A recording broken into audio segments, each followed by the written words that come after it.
All right, check, check, check. It looks like we're going. Oh no, hold on. I'm getting dropped frames. Why am I getting dropped frames all over the place?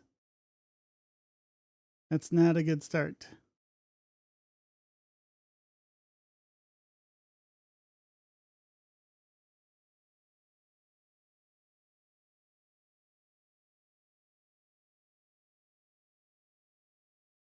Frames. That's not a good start. Check, check, check. Test, test. I can hear you. I'm trying to see how well it plays. Frames. That's not a good start. Check, check, check. Test, test. All right, it sounds like it's going through. There's a lot of lag. Geez, it's still dropping frames. Why is that happening?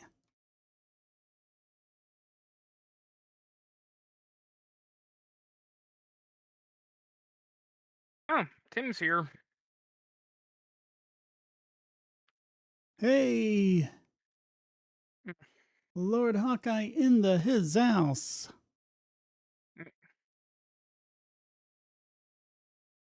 All right, as long as everyone can hear me and as long as it seems, I'm not going to worry about the dropped frames. It's not like we have major motion going on, especially since I'm not on the camera again.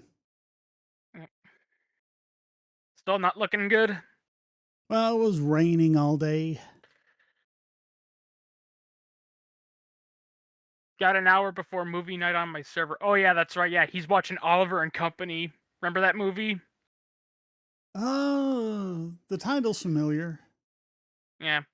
It's basically Oliver Twist, but it's with animals and it takes place in New York City instead of London. Is it animated? Yeah, it's Disney. Okay, I think I know the one you're talking about. Yeah. Yep. And Dodger is a dog played by Billy Joel. Yeah. Yep. I can never watch the opening without crying though. Yeah, the song "Once Upon a Time in New York City" by Huey Lewis. Yeah. Yeah. All right, looks like chats are going. We've already got Zen over on Rumble. Yeah.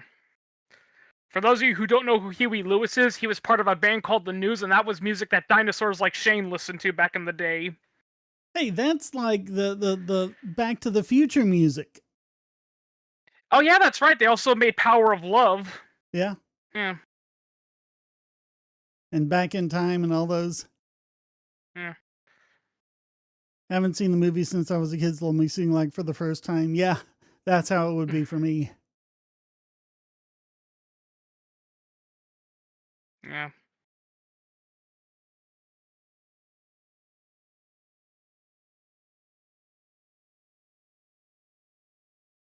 All right. Well, the chat is working. I'm still dropping Speaking of frames, but as long as speaking no of all one's speaking of complaining Oliver, about oh sorry. audio quality or anything, you can hear us and everything, then I guess I'll ignore I mean, that. I guess one thing we can talk about since we didn't get a chance to talk about yesterday is literary criticism. Because speaking of Oliver Twist and all that, it's one thing I've never really gotten, and I still can't figure it out. No matter how many people have explained it, why was Oliver Twist kicked out for asking for more gruel?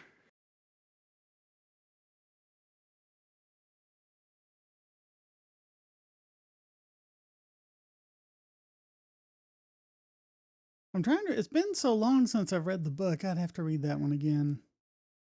Yeah, I think it's not Because period that there's a one lot of time. things that are in the dramatizations of Dickens, and you read the book and it's not like that at all. Yeah.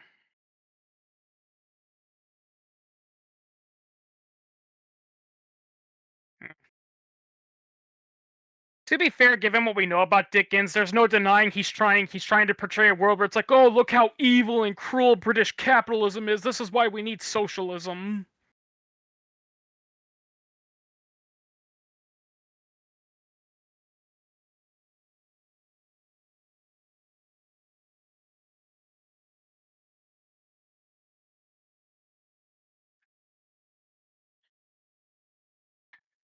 Hey, Hoplu again. Thank God for the Yeah. take two. I was visiting parents yesterday. Well, at least something good came out of it. We got both Yeah, I Hoplu and was. Hawkeye. I was talking to a couple of people, and and they actually said that apparently the chat was working. It's just that it was bad timing. Basically, a lot of people were busy. Like Daniel said he wanted to join, but he was with his dad. So,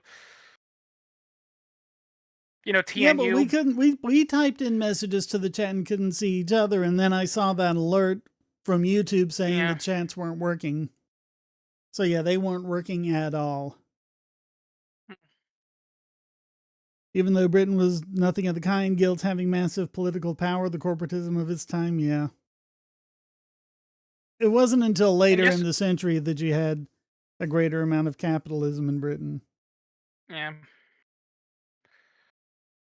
Oh yeah, that's another thing that people tend to ignore too. The reason why there were elements of the revolution that were terrible, it wasn't because there was uncontrolled unregulated capitalism. It was simply because in many places, especially Europe, the moment technology came about, many powerful guilds basically said, "Oh yeah, that technology, we own it. It's ours. It's ours. We're going to monopolize it, and you can't work on it unless you get our permission." What'd I miss? Oh, we just Hey, started. Daniel. Hi there, how you doing? What you missed is chats didn't work last night, and tonight I'm dropping frames like crazy. And I mentioned how you said you would have joined, but you were thinking with your dad. Thinking, did I say? Oh yeah. He What do you was mean drinking, but I thinking? joked. Yeah, he was drinking, but I said thinking, as a Oh. joke. Yeah. I was doing the same thing just a few minutes ago, so. Yep. I'll be back. I'll be back, kids. I need to do some serious thinking. I'm pretty Just sure make he the meant chat more drinking. lively. Yeah. I'm pretty sure he meant drinking. Yeah, that's what I suspected too. Hmm. And off topic, Tim Dyson's in the chat for a little bit, and he's Canadian. Did you hear something unheard of happened? America beat Canada at hockey. Wait, they beat Canada at hockey or at Hawkeye? Hockey. Sorry, I think Tim. I hear Tim Dyson. I think Hawkeye. Oh yeah. See, God, that's those why are the days. Canadians really aren't as well educated as we are in the US because they're always playing hockey. I did see this Get one. it? I did Playing see this hockey, one. playing hooky. Wait, I did see this one funny parody. It was actually, and before any Canadians get offended, this was actually by a Canadian comedian and all that, and he was making fun of like stereotypes and how Americans are so stupid and how they get all worked up over their favorite sports teams winning. It's like, why would you kill each other over a game of football? It's just a stupid sport. And then immediately there's a skit where someone tells him his favorite hockey team lost, and he starts going into a rage of fury. See, I just don't get any sports. Yeah. Closest thing to I a mean, sport yeah. I follow is BattleBots. Yeah, I enjoy watching some sports, but yeah, I do agree. Like some of the people, like they get like, what's ironic because many people have pointed out, like they call a lot of people in fandoms nerds and all that. It's like, huh, you're a nerd because you know all about that anime, and it's like, yeah, well, you know every single fact about that one particular football team. Yeah. Yeah. that's a classic. Yep. Yeah, they would say, "Oh, you're a Star Trek nerd because you're quoting all these and you know all these facts," and then they'd talk about some baseball player and his stats and what he's batting, and then the football Oh teams yeah. and how they're this and that, and it's like, Oh okay, yeah. you're It's doing like the same thing. That's You're doing the yeah. same amount of math that we are with the same kind of unique jargon. that's why there's that old bit where someone is talking like endlessly about World of Warcraft and then finishes it with, and now you know how I feel when you won't shut up about sports. Yeah. Yeah.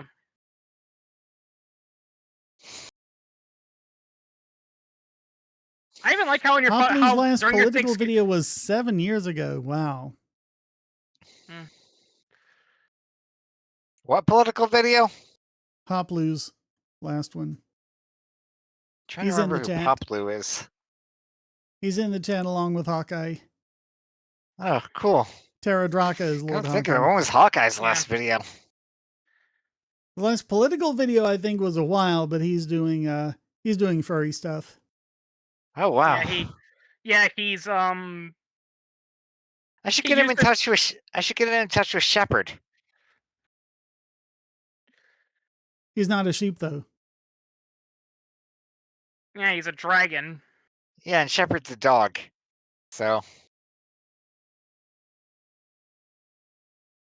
Ah, so Tim, you're not a furry, he's a dragon. That means he's not a furry, he's a scaly.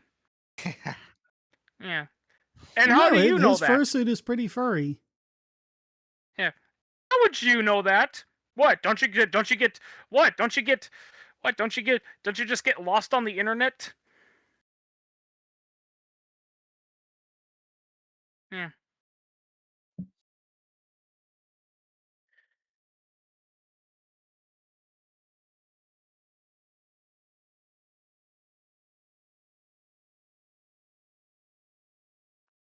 With tabletop gaming videos on Rumble these days, yeah.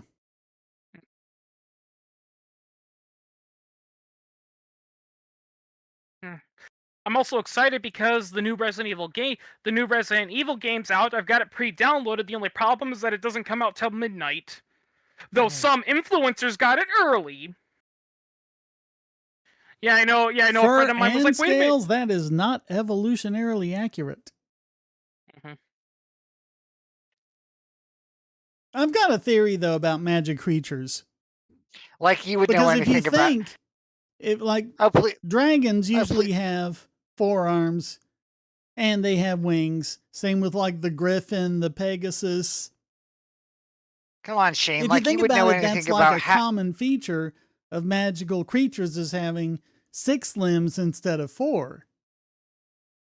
So like they would have diverged, way early on, before we solidified as tetrapods, they branched off and then somehow acquired magic and all came from there. And the rest is convergent evolution. That's my theory. Oh please, Shane. Like you would know anything about how evolution is scientific, which you can buy on Amazon.com. You know Sorry, what else? You it's not the right season for the sarcastically annotated Christmas Carol. We were talking about Speaking Oliver of- Twist earlier, though. Yeah. Speaking of dragons, dragons are a perfectly good example about how it is perfectly possible for two people or two different cultures to have similar or the same ideas completely independently of each other. Yep, because both Europe and China came up with dragons independently. Yep. And South America, they have dragons. Egypt had dragon-like creatures. Basically, any coastal culture has mermaids. Oh yeah,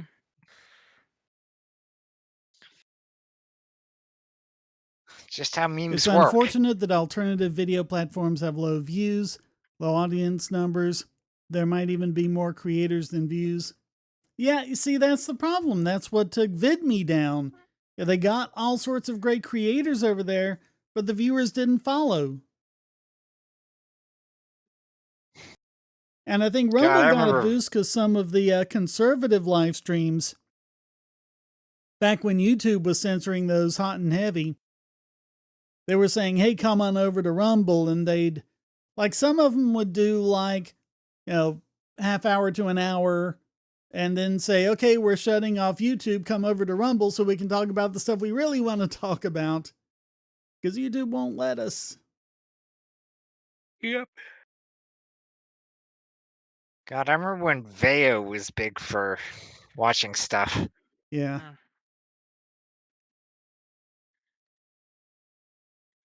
And of course, everyone's going to Blueski now, and all the criticism at Twitter by people who are on Blueski, it's really just projection. Yeah, I mean, because it's one of the things I want to look at, like when I'm prepping the podcast or something like that. But every time I go there, it is just such a toxic cesspool. And yeah, there's people on X that are like that. But I mean, you get them from both right and left, but you also get a lot of sensible people. With Blueski, these insane people have just taken over. The weird Yeah. thing about toxicity is that it can be weirdly welcoming. How do you mean?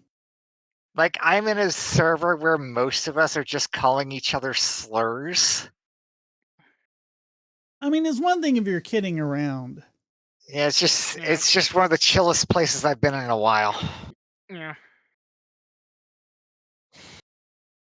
It reminds me of that really cringy old BuzzFeed video where it says questions black people have for white people. I saw one reaction like this, and one of them was the girl asked the question,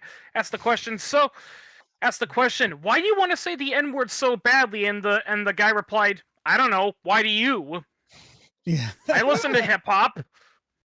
Yeah. Yeah. It's Didn't every you other react word. to that? Didn't you react to one of those, Shane?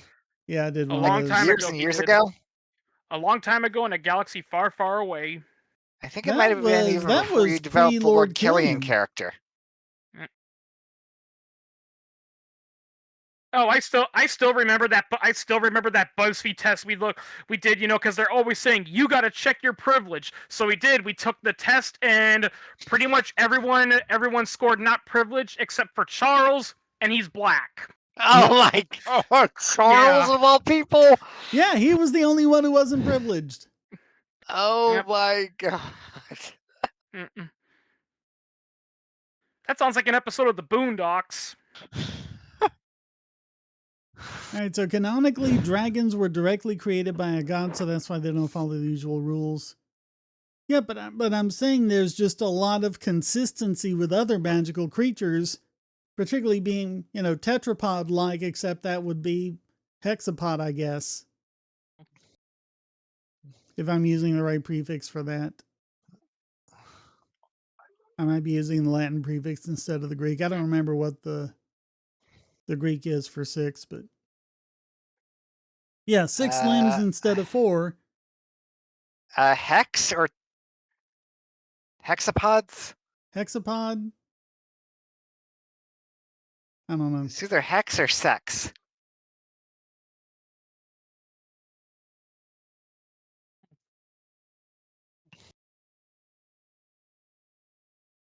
I heard the proliferation of dragons is basically due to them being a crystallization of evolutionary fears, snakes, bats, alligators, sometimes fire, all in one, among other options. Voluntarian says, I got blue ski because Twitter annoyed me too much with people justifying ice killing people. Yeah, that's crazy. Tara says, I went to Rumble because several furry and political channels just got wiped overnight. And as someone who's done both, I saw the writing on the wall. Bluesky Feed is a mix of mid-social Democrats and pretty accepting anarchists. I haven't run into a single anarchist on Bluesky. Hopley says Bluesky is only good for one thing, but I don't think I can say here. Yeah. People are complaining about the porn on X. Oh my God. Zen is saying that hexapod is correct. All right. So whatever. Yeah, that sounds we'll like go it would with be that. the Greek, yeah. Yeah, magical creatures are hexapods then, instead of tetrapods.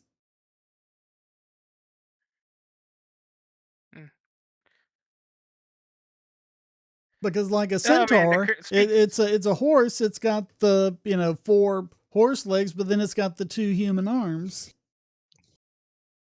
Well, if it has 2 human arms, it's not a dragon, it's a wyvern. No, I'm talking about centaurs. Oh. Yeah, speaking of fantasy and fiction, I just read a really funny YouTube comment today. I was watching yeah, that would make a centaur a tetrapod. Yeah. No, hexapod. They've got 6. No. They got the 4 horses' legs and the 2 human arms. We are bipeds. We have 2 arms, but we are bipeds. So we're tetrapods. We're tetrapods because we have 4 limbs. Biped just means you walk on 2 limbs. Oh. Quadruped walks on 4 limbs. So A centaur would be a quadruped, but would be a hexapod. I think hexapod is what we said it was. Anyway, can any of you guys hear me or? Yeah, I hear I you. can hear you. Okay. You're kind of soft. Oh, sorry. Yeah, I was about to say. I saw all this talk about fantasy. It reminds me of this really funny comment I read on YouTube. I was watching this like short video, by a guy who's covering cringe fandoms, and he was talking about this one fandom that it was for an anime that had a lot of incest fan fiction and all that, but there was one fanfic that was apparently very well written, even though it was kind of creepy. And one person wrote a comment saying, how could this topic about incest be so well done, and how can I read it without feeling creepy? And the number one response was simple: tell yourself it's fiction. Yes, stop trying to give such a fuck about. Yeah. All right, I juiced up your volume a little there. You should be. Now, what Yeah. series is this? Just asking for a friend. It was like an anime. Yeah, but specifically which one? Asking for a friend. I don't remember. What was the problem with it? It was an anime about step siblings, and of course, naturally, because of that, a lot of fans they wrote a lot of incest, things about them and all that. And one person, and there was one fan work that was actually pretty well received, even though it was even though it involved incest. And one person was like, how can this be good? How can I enjoy this without being creeped out? And the person who responded, and this is what made me laugh, said, just tell yourself it's fiction and don't give a shit. Wait, are we talking something like Mushoku Tensei or Reimo? I don't know. Yeah, you kind of lost me there. Zin actually mentioned Mastodon. Oh my God, Mastodon. I learned to stay away from that place. That's where that's Twitter for creationists, right? Basically for all the crazies. Yeah. All the crazies and sickos and psychos and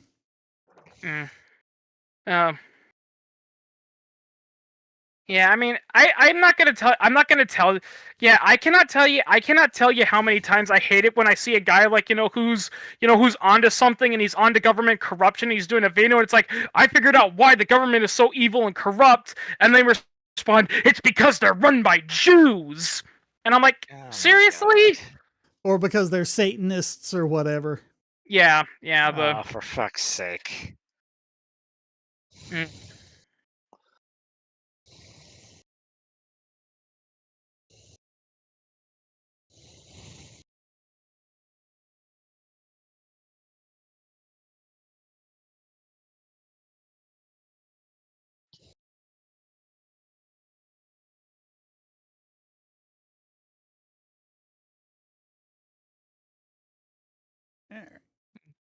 Yeah, it's because they're Satanists. Let me see what's going on in the world.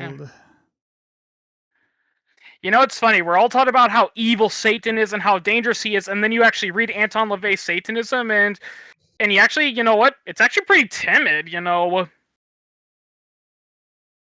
because it wasn't actually about, worshiping Satan and doing sacrifices and everything else. Yeah. It was about rejecting religious orthodoxy. Yeah, if I recall correctly, like Anton LaVey himself said that his Church of Satanism isn't a religion; it's more of an anti-religion, basically.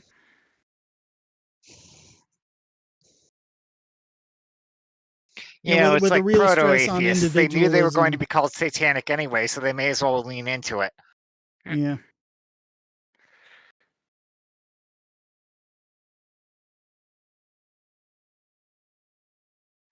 And then you get people like Candace Owens. Jeez. Oh, God. Yeah, she's... World Economic Forum boss quits after review of Epstein file. Damn, they're dropping like flies. Who was it the other day? One of the CEOs stepped down because he was in the Epstein files. Be fair, though, we're seeing one issue I am seeing with the Epstein files, and actually Joe Rogan experienced this, is that the problem is that there are people who are now basically doing a guilt by association. If you're mentioned in the Epstein files, they're like, oh yeah, so you were involved in the sex ring operation, ignoring that when you look at the context, they were mentioned by someone who was connected to Epstein, but the person themselves didn't participate. Yeah, that was like Zabina Hassenfelder did a video about how she ended up in the Epstein files because they were talking Didn't they about also her try it with research. Trump? Oh yeah, they've been trying. Yeah, they've been trying it with Trump. It's like Trump is mentioned in the Epstein files, so clearly he was involved. But then you actually look at the Epstein files, and it's mentioned that he was actually an informant for the FBI, and Epstein was basically saying, "Yeah, whatever you do, stay away from Trump and don't tell him anything." Yeah, and that new one who's out saying that she was abused by Trump when she was with Epstein said it happened in like I think 1982 or 83 or something like that, and that was before Trump and Epstein even met. Yep. It's like if you're gonna make up a lie, Yeah. make it make sense. Kind of like, I know this is really old news. It's like when Bill Cosby was being accused and all that, and there was a woman who made a claim, and she said, "Oh yeah, Bill Cosby, he drugged me and took advantage of me, in 1970 something in Los Angeles and all that." And then someone pointed out, "Yeah, there's just one little problem with that story. Bill Cosby wasn't in LA at that date. I looked it up. He was somewhere else." Also, Yeah. if Bill Cosby wanted to put someone to sleep, he wouldn't need to drug them. He just needs to show them his act. Just start recanting one of his childhood stories with Fat Albert. Yeah. Yeah. You see, Humphrey Frank lived across the sea, you see, and Chubby Frank would always make a face like this. And yes, I stole that joke from Family Guy. Yeah. Dad, you're not listening to me. This is serious. I got a girl pregnant. What do I do? And then when we saw Chubby Franklin make his face, we would all make this face.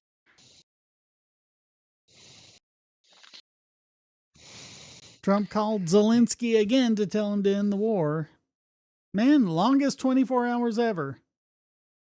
It's been listen, 2026 has been a long year, okay? Yeah. Even though it's not even 2 months over. 2 months over. The Jewish conspiracy would have unraveled 15 times over due to math. Owens wouldn't know a real proven conspiracy if someone plotted to slap her. Yeah. Yeah.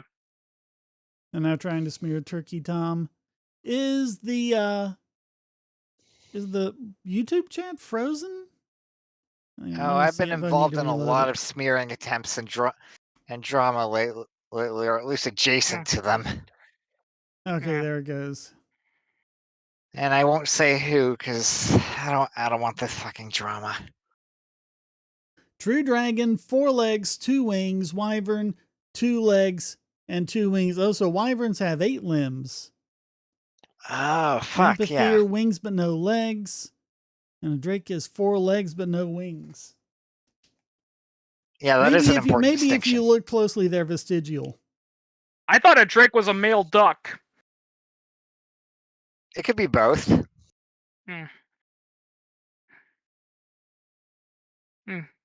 I wish we could go back to mailing lists and RSS feeds.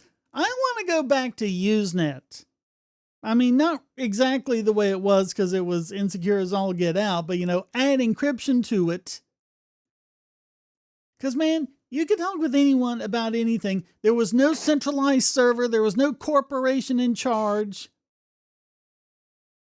I mean, yeah, you had moderated forums, but they were each moderated by different groups.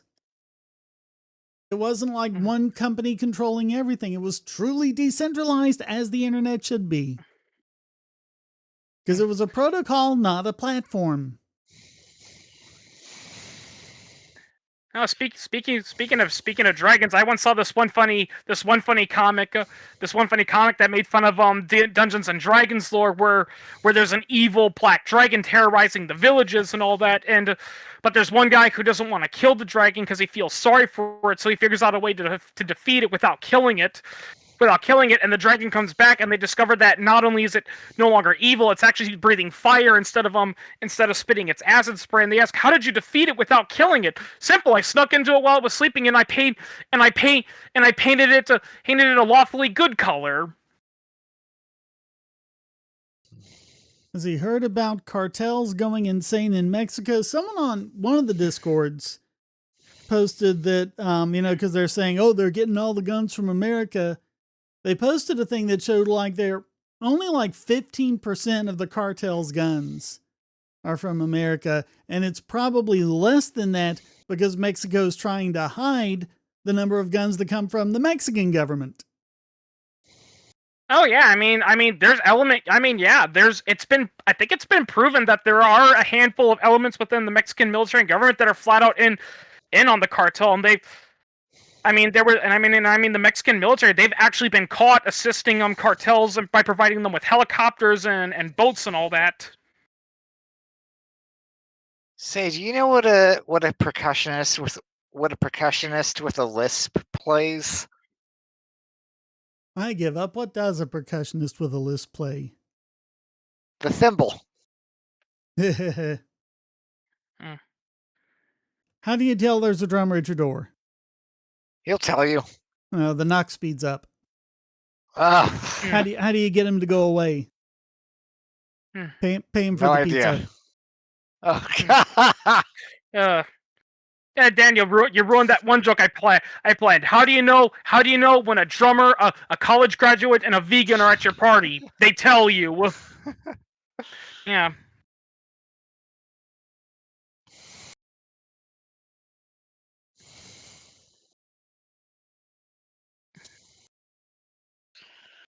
Zen says, I want to go back to instant messaging, MSN Messenger, and Trillion. The age verification on Discord has gotten out of hand. Frickin' days. The thing is, again, those were all platforms. If they had made a common protocol for instant messaging that they all could have worked together, but they didn't want to do that. To be fair, Trillium is sort of like a protocol. Since But it wasn't like merged standardized or anything. It merged multiple platforms, basically. Old software, but with better security is a concept that would do so much good, but which our patent system is designed to and does a good job at preventing. Yeah. That's true, Hoplu, but I still don't think that explains why everyone's trying to go to Rust all of a sudden. Yeah. Rust? The MMO? The programming language. Oh. All this old C code that's been tried and true and reliable, they're like, okay, rewrite it in Rust. They're rewriting a lot of Linux in Rust. Cloudflare rewrote a bunch of their stuff in Rust, and then bad things happened and sites went down. Also, let me tell you, rounded letters You cut out, Daniel. Rounded letters may work well on paper.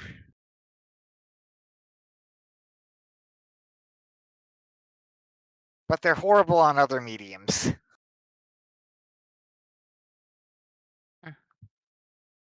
All this talk about technology reminds me of some of those cringy anti-AI stuff I've been watching also too. Oh God, it's so annoying. People acting like AI is. Oh, for fuck's sake.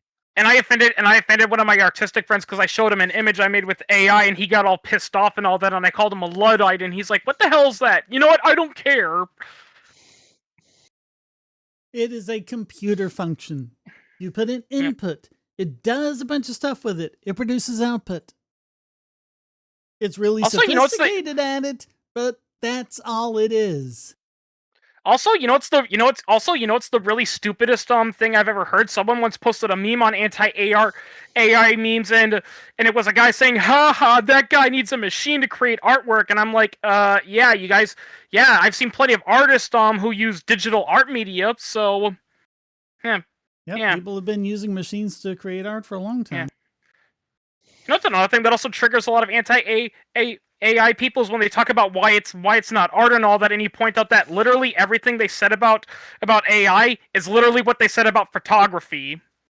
Yeah. That's what I've been saying for years now. Yeah. It's just the photography thing again. Yep. Yeah, Daniel, I jokingly told Shane one time in a previous live stream that we need to have like, like how there's like mock, how there's like mock, rewards out there, like a Darwin award like that. We need one called the Luddite Award. Yep.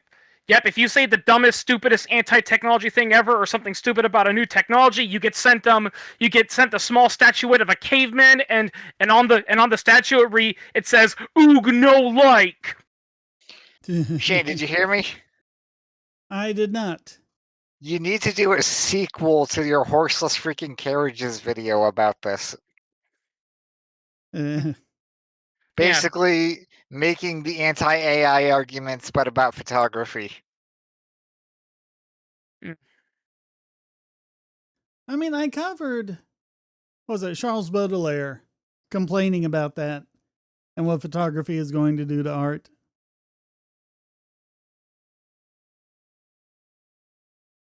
I don't need to do it when other people in history did it for me. Makes sense. Speaking of video ideas, Shane, I also learned that Puritans forbade people from celebrating their birthdays. So maybe for your upcoming birthday, you should make a Brother Ezekiel one criticizing birthdays. Oh God, if you knew how difficult the last one was, because they upgraded Grok Imagine and they made it so much worse. Yeah. Oh God. Yeah. I mean, the original Brother Ezekiel video, yeah, there were some problems in it, but I did that for a lark in about 2 hours. I don't think I saw the Brother Ezekiel one. What's that about? It's a Puritan from the 1600s, and it's done up like he's on TikTok complaining about today's holidays, like Thanksgiving and Christmas and all those. Yeah, because they're blasphemous. Because believe it or not, Puritans were not the biggest fans of fun. Oh, you don't fucking say. Yep. It's almost like it's become synonymous with that concept. Yeah. Yeah, and speaking of the whole birthday thing, I've asked ex Jehovah's Witnesses and all that, because they're not allowed to celebrate their birthday too. And you know what's the dumbest excuse they give for it? It's like, well, we don't celebrate birthdays because in the Bible, every time a birthday occurred, someone got beheaded. So clearly, God doesn't want us to celebrate birthdays, even though the birthday had not a whole lot of relevance to the plot. Yeah. Yeah. Well, in a lot of those stories, they didn't have a formalized, standardized calendar. So that's what they would do, like in the time of so-and-so's reign, and then narrow it down near so-and-so's birthday or whatever. Wait, Chris, what kind of birthdays have you had where you didn't behead someone? I mean, one time I can't remember which birthday it was. I went laser tag and I creamed a bunch of people there, but that was about it. Wow, you've been missing out. Yeah, no beheadings. Sorry, it's a family tradition. Yeah. And for those of you that are curious, I can't remember the other one. Like, there's two stories involving birthdays in the Bible. I can't remember which one, but the second one was, there was a king, and it was his wife's birthday, and he asked her, "My dearest, what would you like for your birthday?" And she says, "I want the head of John the Baptist." So he's like, "Okay, I'll kill John the Baptist, and I'll give you his head as a birthday gift." Now that's love. Yep. Louisiana's coastal erosion problem. Have the levees on the banks of the Mississippi demolished, let private individuals restore it, and cut $20,000 checks to the people living there to have their homes raised. I think he means raised with Z instead of an IS. Wait, if the levees are going to be demolished, how are people going to drive their Chevys there? Well, because the levee's dry.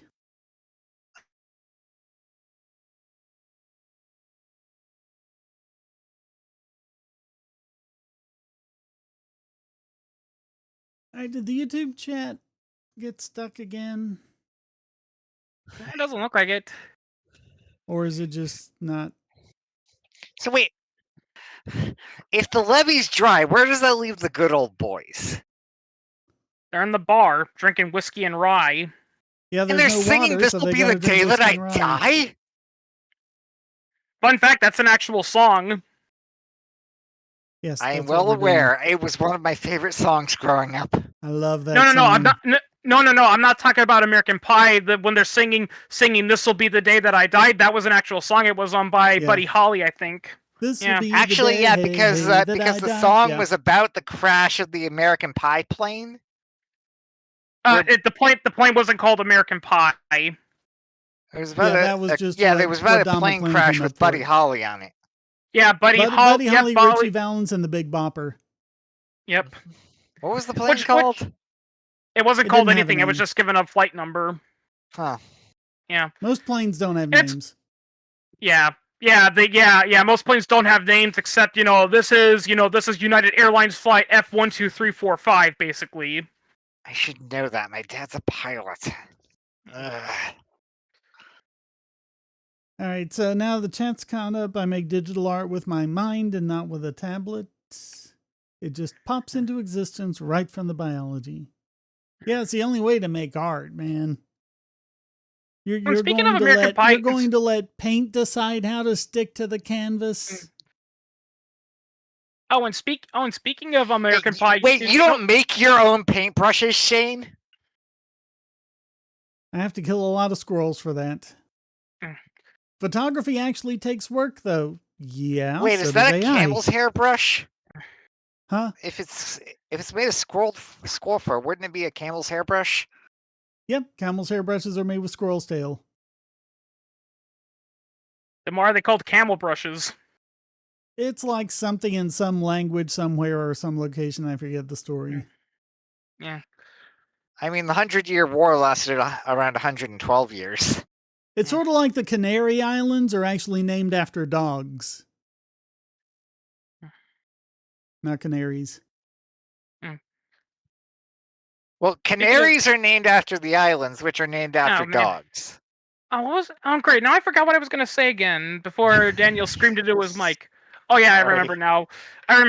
It was going back to the American Pie. It was one of the dumbest misinterprets ever. I saw this one video where people were trying to interpret what American Pie meant, and in the final one, he was, the sign where it's like, and the three men I admired the most, the Father, Son, and Holy Ghost, they said, this is Don McClane's allegory for JFK, or, Robert Kennedy and Martin Luther King, and everyone was like, no, it was about Richie Valens, Buddy Holly, and the Big Bopper, you idiot! Yeah. Yeah. Because literally the next line is, they all took the last train for the coast the day the music died. All right, see ya, Hawkeye. Glad you could join us. Have fun with movie night. Bye, buddy. Long time no see. Yep. He says he's been using Grok with my DMing, great for making pictures of NPCs and even giving story suggestions. I never have an AI run a game, but it's a great help. Yep. And Mr. No, if you think prompting is all there is to AI art, you don't have the first, scratching the surface understanding of how you make art with AI. Oh god, making a solid prompt is a whole fucking process. Oh yeah. Well, yeah, there's good prompting, you need that, but then there's also, control nets, IP adapters. Oh, have you seen the AI music videos out, like A Million Amelias, Lost Rose of Albion? I haven't AI seen means those. love. I've seen a couple of AI music videos that are pretty good. And Put Them in the Box is awesome.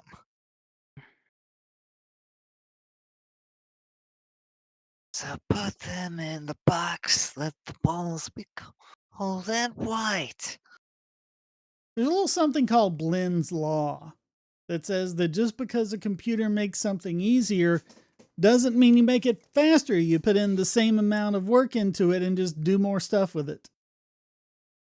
Honestly, and to be fair, and to be quite frank, this is another issue too. The whole thing about how it's like, well, it's not real work because it's not real art because there's not as much effort put into it. That's basically just Marxist labor theory of value fallacy. Yeah, it's basically labor theory of art.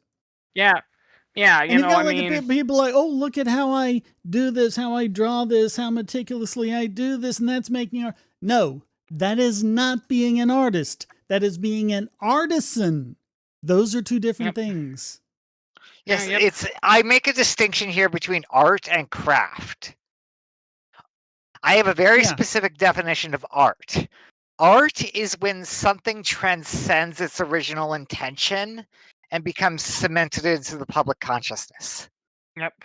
To the point where it becomes meme in a Dickensian sense. Yep. Well, art is kind of a two-way thing because the artist is only part of it.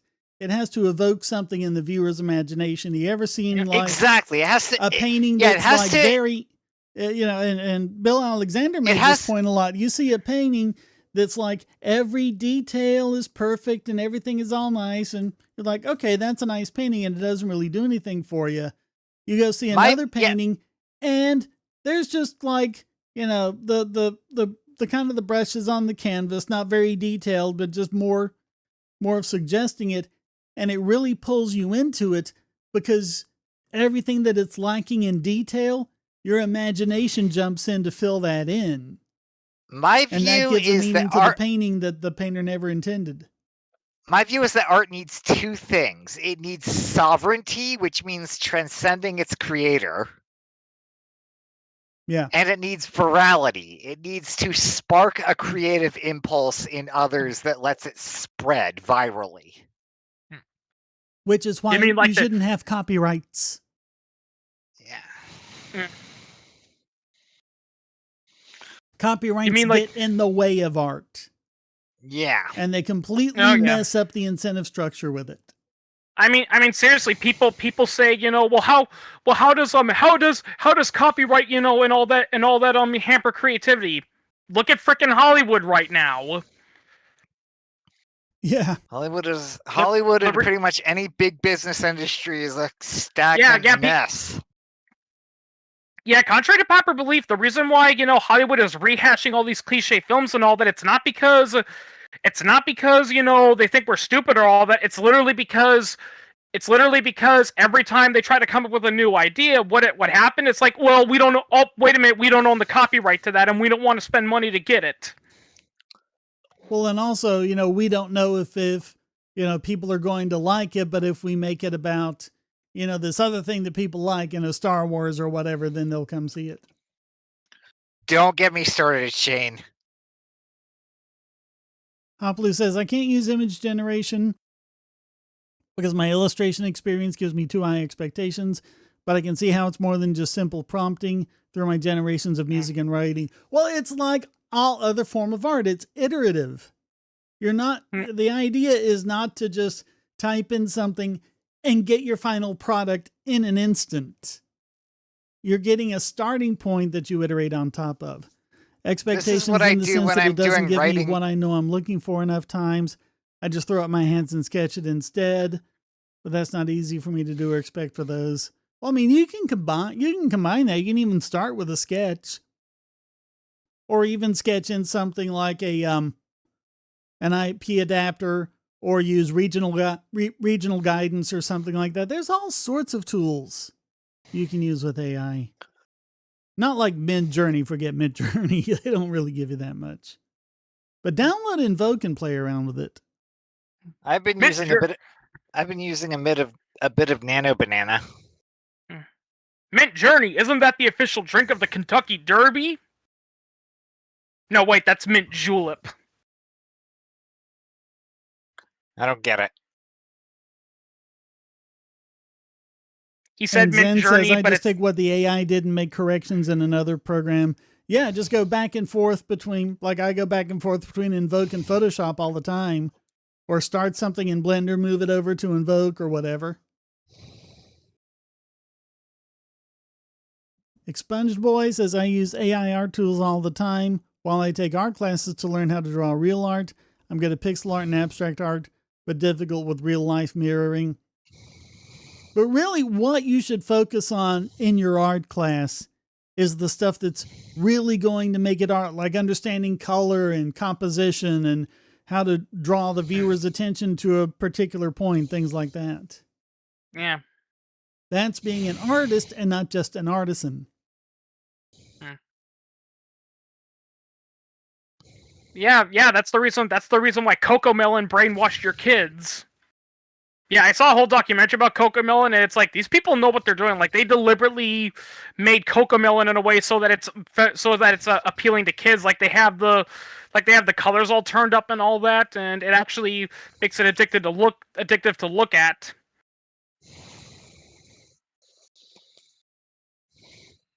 Now, don't get me wrong, I hate Cocomelon as much as the next person. I do agree it's terrible, but it's one thing that a lot of people who talk about how bad it is aren't pointing out. It's like Oh, I got a very important question. Where's the parents who are supposed to be telling their kids, "Hey, stop watching that. It's going to ruin your brain."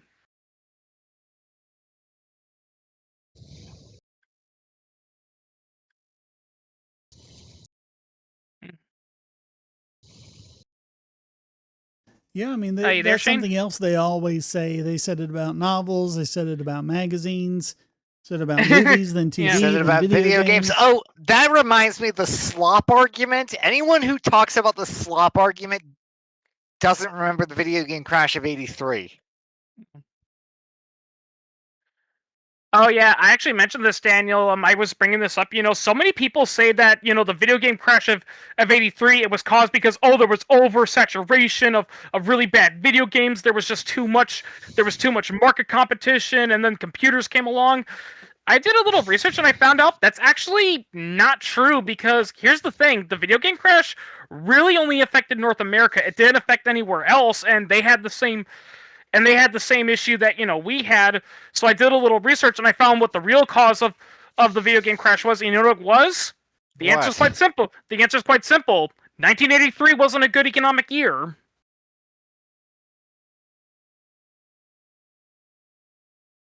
Yeah, that was the height. Yep, that was the height during the height of the '82 recession. And so many people says, well, how could like a savings and loans crisis, cause video game prices to crash? It's like, people, that's how markets are. Well,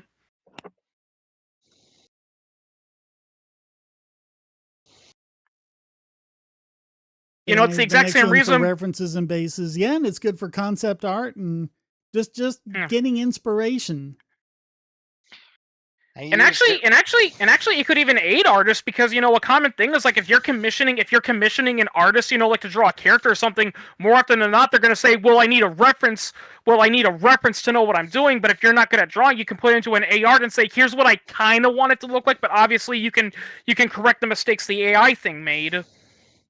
I'm doing that with a client right now. He wants a logo for his website, and instead of just describing what he wants to me, he went to Grok and had Grok do it. And so he's got some things that Grok made and say, yeah, I want it kind of like this, but also like this. And it's great to have something visual that he can kind of put down and show me that I can That reminds me, Shane, I need to hook you up with someone who needs a wiki made. What kind of wiki? Oh, it's a wiki for our shared universe project called the Wild Hunt Universe. Okay, but I mean, a wiki is a web application. You just get MediaWiki or something and put it on a web server. So I don't know really what you mean by. He's not very good with tech. Hosting providers do that nowadays. You find a good hosting provider. They used to call it a something hosting. Now it's just hosting.com. But I mean, you go through and look through their apps. I'm sure MediaWiki is on there in various different forms and everything. And you just click a button and it installs it all for you. Because I've been trying to steer him away from using Fandom. Yeah. Because that's become an absolutely unusable platform. Gee, why, Daniel? Tell us. It's a heavily censored and centralized platform at this point, so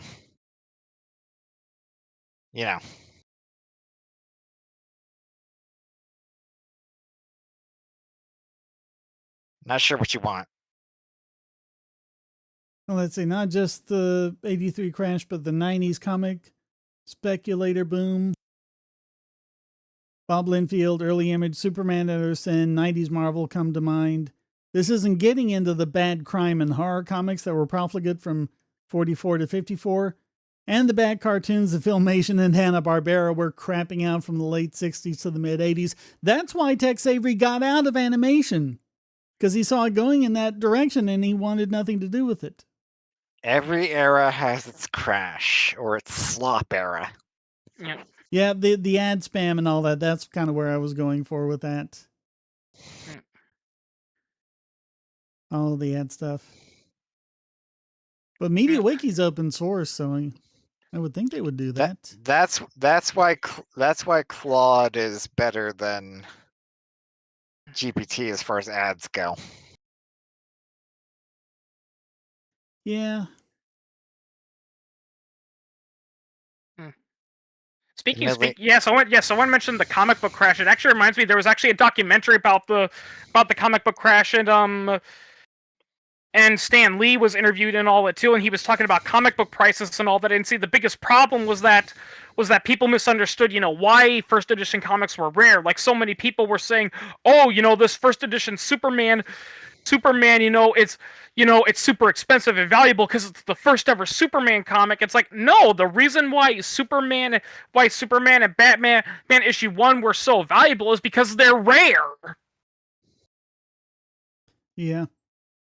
Yeah, all those fan sites from 2000 to 2006, each one had something unique to offer. Yeah. That's why comics do a lot of reboots so they can sell more issue number 1s. Yep. Yeah. But that's not how it works, I mean, I know he's controversial, but I do like some of his videos. Like Razorfist pointed that out. The reason why, because many people fail to realize the first edition Batman and Superman comics aren't really that good. But the reason that good, and they're really more valuable because of their reputation. And another reason why they're also valuable is simply because, remember, they came out pre-World War II, and when World War II rolled around, paper was being rationed, and people were literally selling them to the military for scrap so they could be pulped down and reused, But that's the reason why when they were doing these things, they were working on such a schedule, and it really takes time to develop a good schedule. If you go back and you read Spider-Man, the whole point was, he became who he was because he lost Uncle Ben. But if you go through it, it actually takes like 10 years in the comic and in Peter's timeline until he becomes a junior in college to, become the character we think of as Spider-Man. And that really happened because of Gwen Stacy's death. Yep. Yeah, like the high school age Peter Parker was kind of an invention of the Ultimate Universe. Yep. That kind of cements it into the MCU. Yep.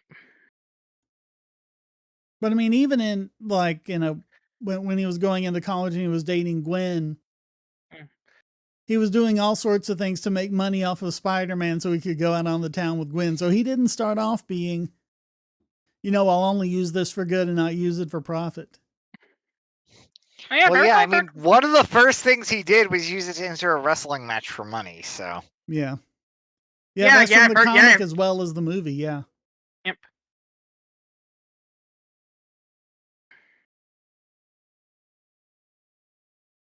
Right now I forgot what. Oh yeah, I was in the comic. I think he even appeared on whatever it was, Jack Parr or whatever. I always wondered why his costume was red and blue, though.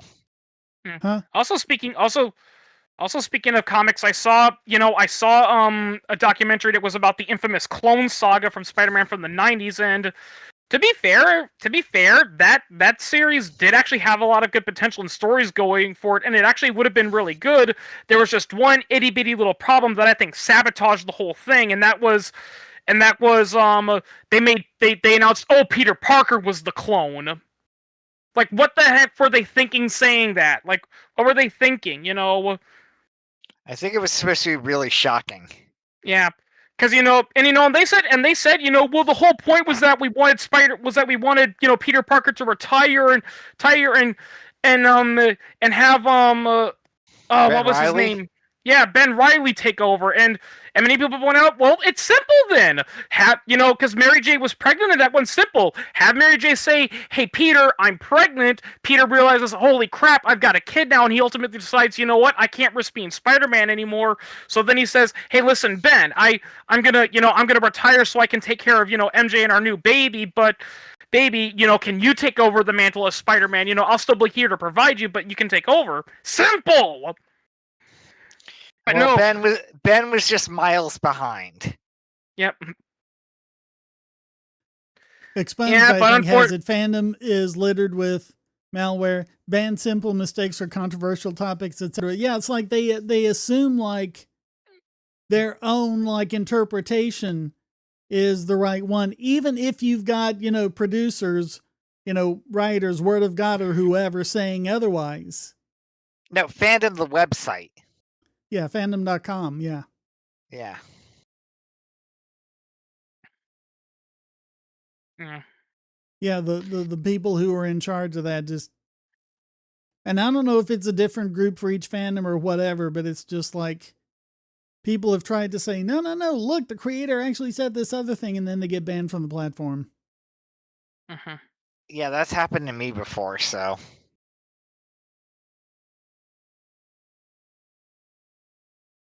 Yeah, the whole platform was a cesspool. I mean, it wasn't the fandom website, but I once got kicked out of a Discord fandom group for an independent game called Leica Age Through Blood because we were discussing popular sequel ideas, and I said, hey, you know what? I have this idea that Puppy, who's the daughter of the first protagonist, the sequel revolves around her, and she grows up and becomes a teenager, and she wants to. And she gets frustrated with her grandma raising her, and she wants to find more about her family, and she learns about her father and all that. And they're like, "Yeah, you're taking a thing about motherhood, and you're making it into a toxic masculine story." And I'm like, "No, she's just a teenager who wants to learn more about her family. Like, what teen hasn't done that? Who's wanted to learn more about themselves?" I got banned from a server for another fandom for similar reasons, honestly. Yeah. Because they didn't like my theorizing. Yep.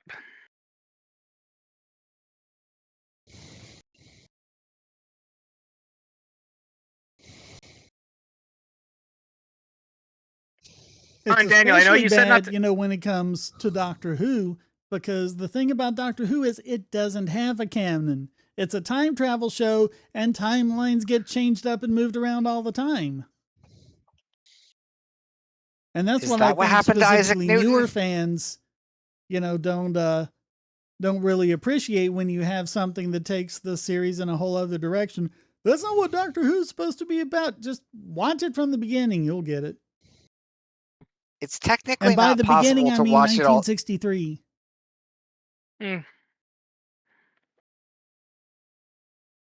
Yeah, but still technically not possible since there are so many missing episodes for the first two Doctors. True, but I mean, you can see enough of them. Yeah. And I guess for the rest, you can read the novelizations. Or listen to the audio reconstructions. The first two Doctors are a perfectly good example of hindsight bias in action, and how people like to give the people in charge of the BBC a lot of crap for destroying them, and how could you destroy classic Doctor Who? It's because at the time it wasn't a classic; it was just another sci-fi drama. Yeah, I mean they were doing that with a lot of their shows, and when they started running color episodes, they thought everyone was going to want to watch in color and no one was going to want to watch black and white stuff anymore. I always feel really bad for Hartnell and the Three Doctors. Well, I mean, that was what they had to do to work with his failing health. Yeah, I heard it was pretty severe MS. It was arteriosclerotic dementia. Oh. Because they were going to do the Three Doctors. And they were like, but can Hartnell do it?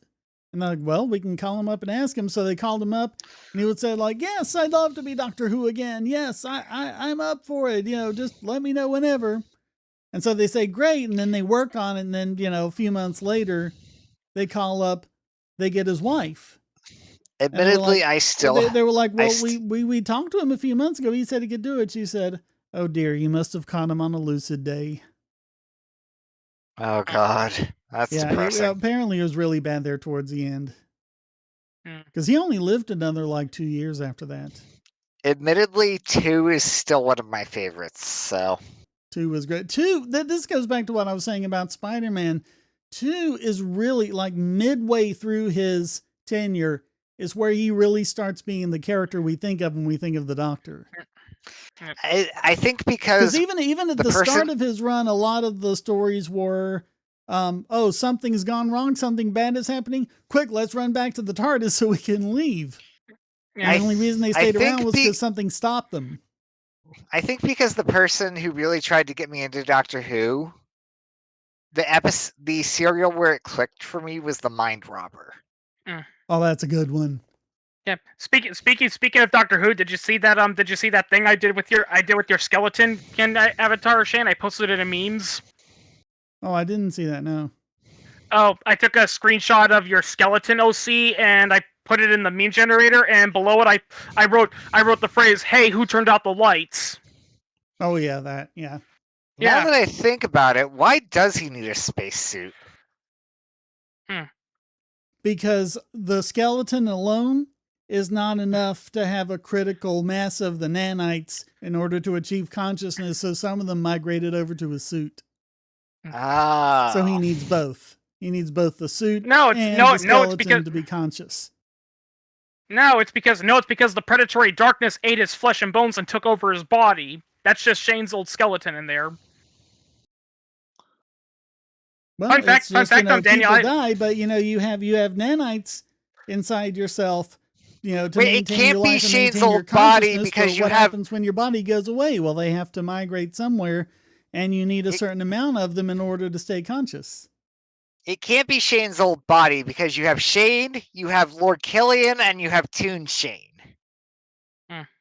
These are three distinct entities. Actually, there are two different Toon Shanes now. There's the one I'm using for thumbnails. Oh, Shane, there's a little kid wearing a gas mask outside. He's asking if I'm his mummy. Should I let him in?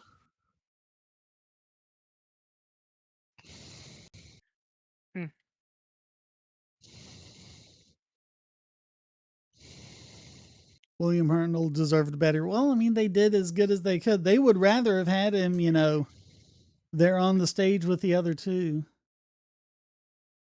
Yeah, it was just a limitation they had to deal with. It wasn't really anyone's fault. Yeah.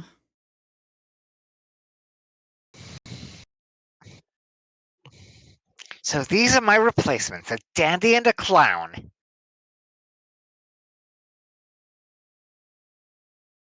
Come to think of it, why doesn't 2 remember any of that? Because anytime you meet yourself, you forget the first time you go through it. Oh.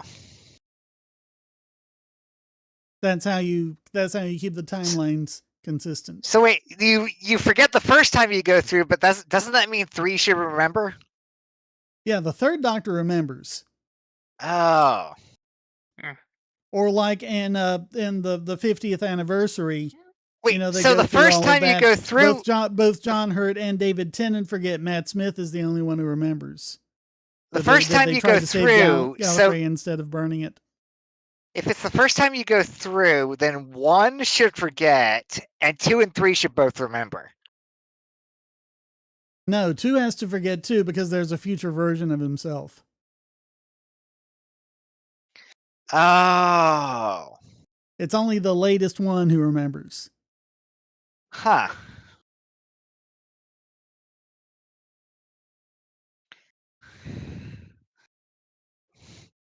Then wouldn't the latest one just basically know how things are supposed to play out?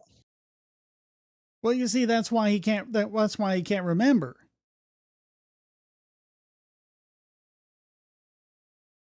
Because that would create a paradox. Huh. So they're all going through it fresh. Because the first 2 forgot. Wait, 3 remembers after the events happen, but not because he doesn't remember from when he was 2. Right.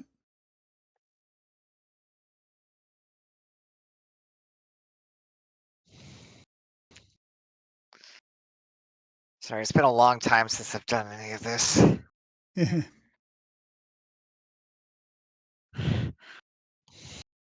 Also, if I recall correctly, in the original concept for Doctor Who, he wasn't supposed to be an alien. He was supposed to just be an eccentric scientist with a time machine, right? Well, no, they had said he was an alien because Susan said they came from a world, very, very distant from that, but they didn't really say who or what they were. Listen, it's happened, but it hasn't happened. It's will have been going to have happened.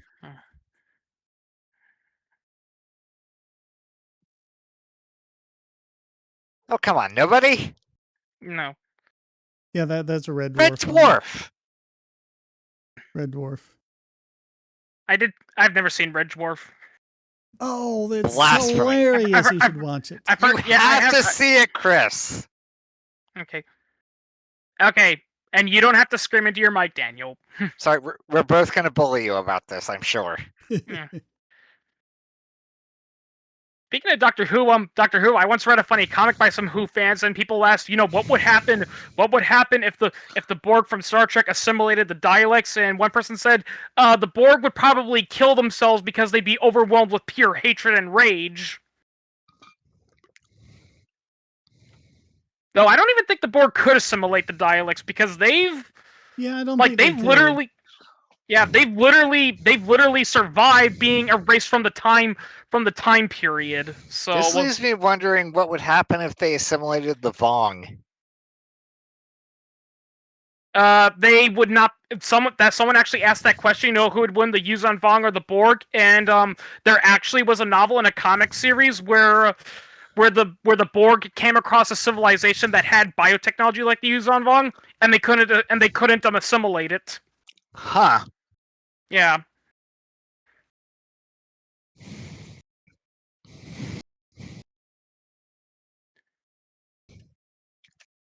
Daniel, I've had this talk before I've had it with Shane before and a bunch of other people, but so many people, there's so many Trekkies that act so elitist, up against Star Wars, and they talk about how realistic it is, but when you really think about it, Star Wars is a little bit more grounded in reality than people give it credit for. Obviously the Force and the technology is fantastical, but one thing I think that makes it more realistic than Star Trek is that Star Wars is more consequentialist with and explaining its lore, whereas with Star Trek, I'm sorry, there's way too many times where basically the moral of the story is in the Star Trek universe, socialism works because science. Also, Star Trek relies too much on the multiverse. Yeah.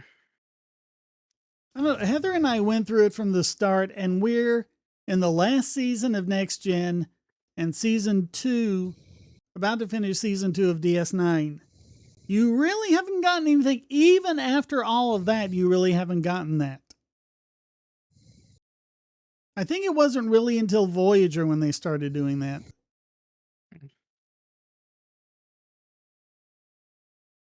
I mean, I kind of once had a funny idea for an anti fanfic of Star Trek where the Enterprise crews comes across a powerful, basically they're kind of like a psyker from Warhammer.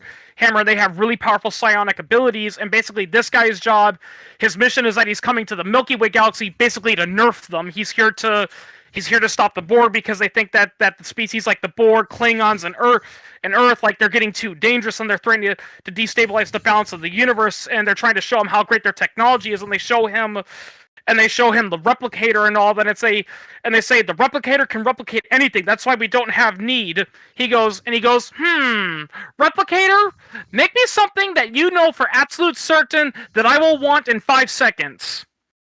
And the replicator breaks. Yeah. Why would that break the replicator? It would just say unable to comply. Well, the whole joke is that because so many Star Trek fans, say it's like, well, they have the replicators, and that's the reason why they don't need capitalism anymore, because they don't have the post-scarcity. It's like, that's not necessarily how scarcity works. Even if we did have something like the replicator, you can't satisfy everyone's needs. You would still have an energy scarcity. Yeah. And they even get into that some in DS9. Also, doesn't that instruction just run it? Like replicator credits, or, like having to save up enough, to spend time in a holosuite or whatever. Also, doesn't that instruction just invoke the halting problem?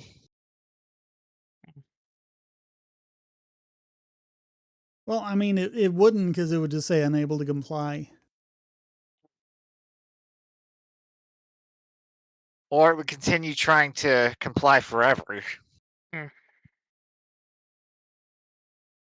If it did try to comply, it would just wait 5 seconds and then give it to you. Oh.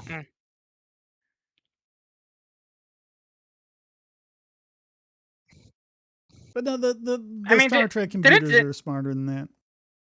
Didn't you mention though that there were that there were some writers for Star Trek that had said that said that they wish they never wrote the replicator because unfortunately it does create that OP thing, and now they're like, and now it causes paradoxes where it causes them to think about, well, wait a minute, why would they want to do this when they could just put it in a replicator? And they're like, oh yeah, that's right. So then they have to write a thing that says, well, yeah, the replicator can do this, but it can't do that, and it just made the whole thing confusing. And many of them were like, damn it, why did we even create the replicator? Well, that's why they had to come up with latinum. They needed a form of money that you couldn't just replicate.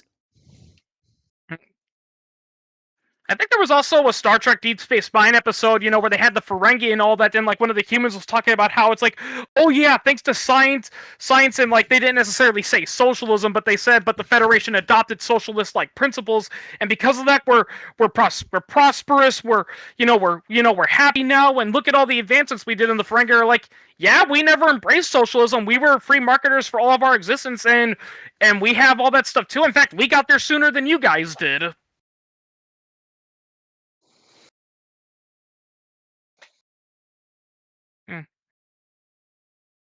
I think that's why Deep Space Nine a lot of them were learning it on DS9. It's like, yeah, money does need to be a thing, doesn't it? Yeah. I think that's why, DS9 does kind of have a cult following, because while it is flawed, it does kind of point out, it's one of the first people to say, wait a minute, this plot point in the old Star Trek series, that makes no sense, So the Yuzon, the Ferengi would have gotten there first. Well, because in the original series, they do use money. They do earn pay.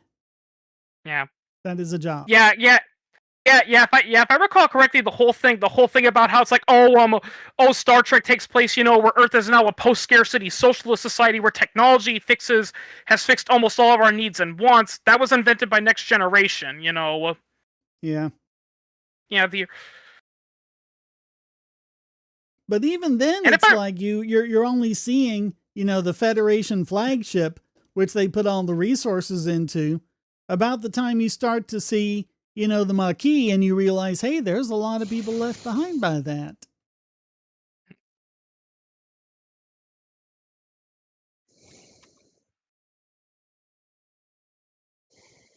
And all the Maquis wanted to do is just leave the Federation and, strike it on their own and, make their own money and trade with other cultures. Yeah. I know MatPat got into a lot, triggered a lot of Star Trek fans when he pointed out that when you really analyze it, now granted, the original TV series of the Federation isn't like that. He was referring mostly to the movies, that were being made. Is that when you really think about it, the Federation has a lot more in common with fascism than it does with democracy and scientific intellectualism.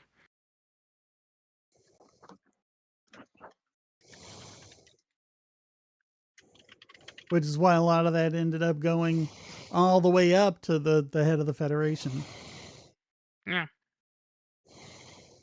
I mean, if I recall correctly, too, in like the original story, because I've only seen like one or two episodes of the really old 1960s shows. If I recall correctly, in the original 1960s shows, Earth didn't have like a unified government that rules all nations. The Federation was more like a confederation of all of Earth's nations and colonies, basically. And some others like the Vulcans. Yeah, it was a confederation. It wasn't a unified government, it wasn't a centralized government. Like it is mentioned that, many of Earth's nations still have their old governments and their sovereignty, especially and the colonies, It was really more like a galactic United States, if anything,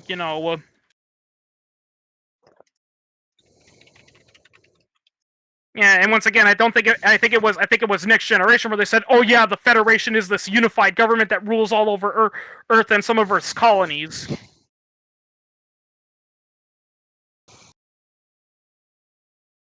Daniel, I hope you don't mind me asking, but are you gooning over there? No, I'm kind of high. No, you're making like these deep breaths. It's like, are you watching something we shouldn't be watching? No, I'm just high. Puffing something. No, it's like that. No, dude, an edible. It's like that scene from Caddyshack where where Bill Murray's, he's he's like pumping his hand up and down, and he's like, oh yeah, and it turns out he's actually pumping water or something. He, Rodney Dangerfield, and Ted Knight made that movie. Yeah. The rest were kind of okay, and I'm sorry, Chevy Chase phoned it in. Well, he Chevy hated Chase working was on not good Community, in that so movie. Yeah. Danny Pudi was excellent, though. And Keith Now, David's which always one was good. he? Danny Pudi was Abed. Basically, Oops. imagine if your son was a character on the show. No, which actual character was it? The Arab Polish autistic guy. Isn't it from I don't Community? remember it well enough. You'll have to give me more. Like, what did he do? That is about as specific as I can get. Arab Polish autistic film. That's the character from Community, right? Yeah. Yeah, it's been a long time since I've seen that one, but yeah. Oh yeah, Chevy Chase was in Community for a little bit, then he got fired, and then they killed off his character. He got fired in season 5. Yeah. I didn't care much for Community. I didn't get into it. Yeah. Yeah, I mean, I've seen plenty of documentaries about Chevy Chase, and they all say the exact same thing. Chevy Chase, he's a really talented comedian, he's a really good actor, he's a terrible person. 6 seasons in a movie! You have to know Community to get that joke. Yeah.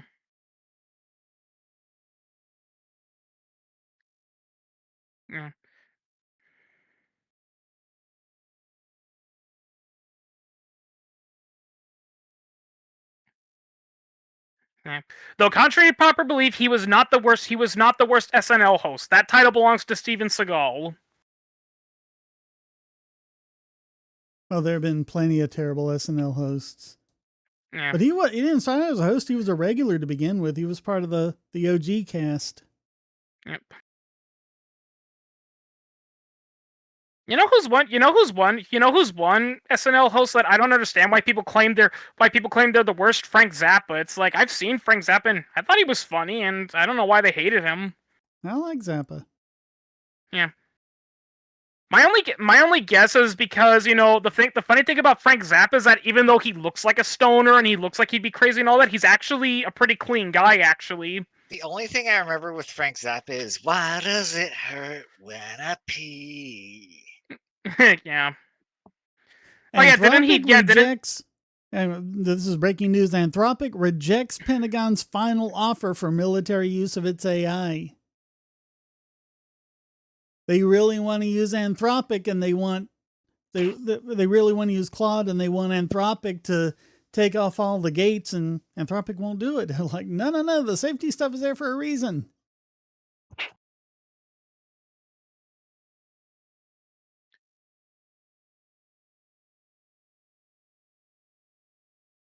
And as much as they worry about you and me doing it, they're worried about the government doing it a lot worse.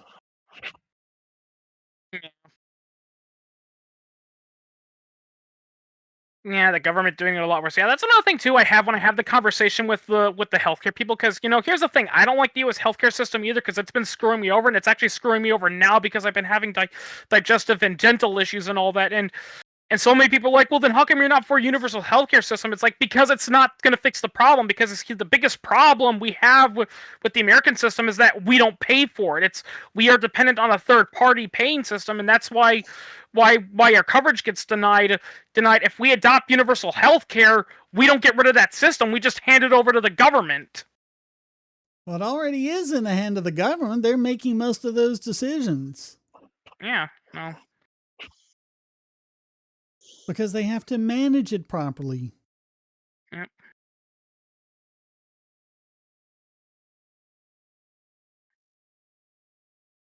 So the CEO said, in a narrow set of cases, we believe AI can undermine rather than defend democratic values. Some uses are also simply outside the bounds of what today's technology can safely and reliably do.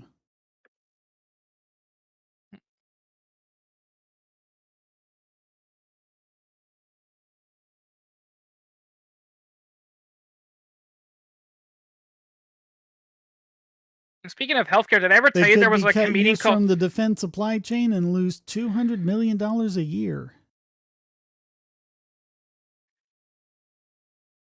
And Daniel, you familiar with the YouTuber Steve IOE? No, I'm not. Never heard of him. He's a former hospital tech. You know, he did like the stuff like the X-rays and all that. Basically, one of those people. He's a comedian now, and I find most of his videos funny. But he did a really cringy one where he was criticizing, understaffing in hospital burnout, and he was talking about how, and basically he was blaming it all on medical corporations and hospitals, and he says, here's a list of demands I think will fix our problem. First of all, to deal with the nursing issue, we need to make it so only union nurses can get the job. And I'm like, dude, that's gonna make the staffing situation worse. Yeah. Mr. No says, what I don't get is why the captain is sent on dangerous away missions.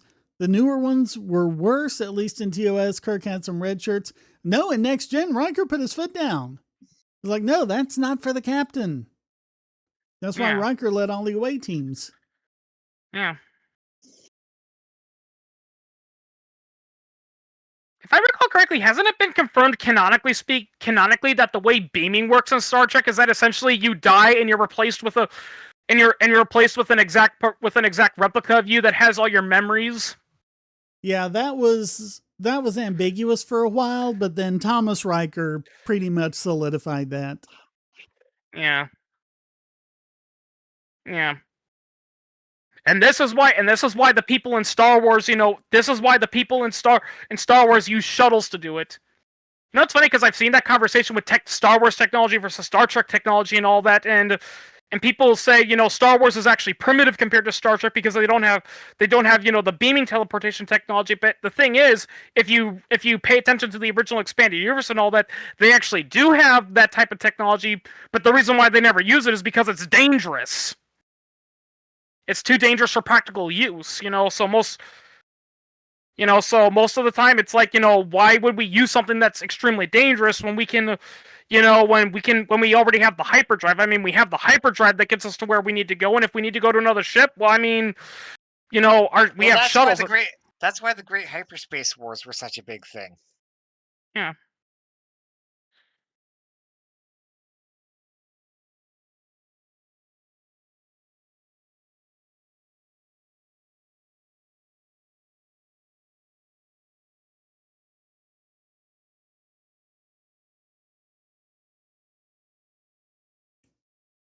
Yeah, but I mean, the thing about it in Star Trek is they've pretty much established that the safety protocols in place make beaming, it's either safe or it doesn't happen at all. And that's why there are so many transporter malfunctions, because every time there's a problem, the transporter is going to shut down and not let you use it.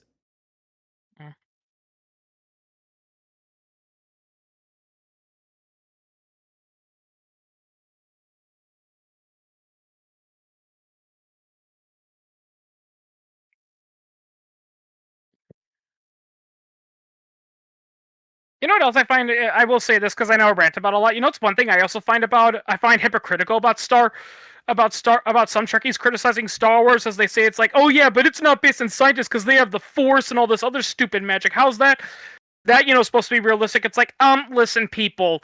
In the Star Trek universe, they literally encounter eldritch deities. Like, there's freaking Q, for God's sake,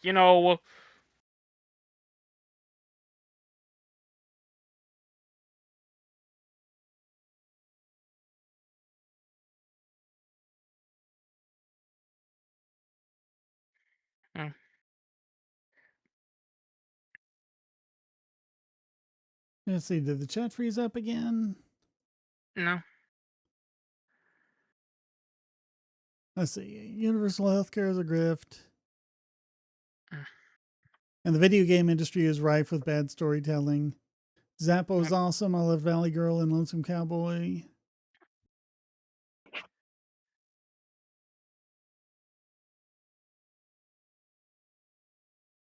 I could write a better Star Trek show than those Paramount, but in charge of the franchise. Oh, yeah. The current producer, man, nobody likes him. And now they're trying to say that, all of the negative reviews are because of review bombing. It's like, no, it's because they suck. Kick out Kurtzman and put someone competent in charge of Star Trek. Yep.